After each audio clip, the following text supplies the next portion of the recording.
But I could say equally well that most rape victims are women.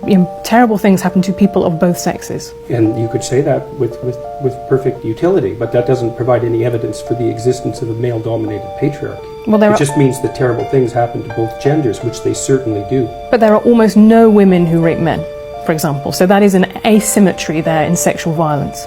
Well, yes, there's an asymmetry in all sorts of places, but that doesn't mean that Western culture is a male-dominated patriarchy. The fact that there are asymmetries has nothing to do with your basic argument. No, but you might equally... This is a trope that people just accept. Western society is a male-dominated patriarchy. It's like, no, it's not. That's not true. And even if it has a patriarchal structure to some degree, the fundamental basis of that structure is not power, it's competence. That's why our society works.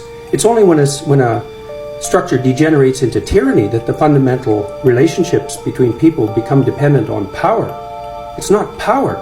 If you hire a plumber who's likely to be male, it's not because there's roving bands of tyrannical plumbers forcing you to make that choice.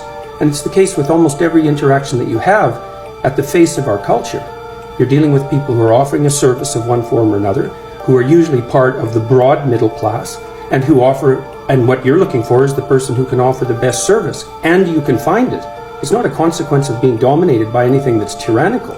And then again, our culture, our Western culture, which is by no means perfect, and certainly has tyrannical elements like all cultures do, is the least tyrannical society that's ever been produced, and certainly the least tyrannical society that exists now. So where's the patriarchy?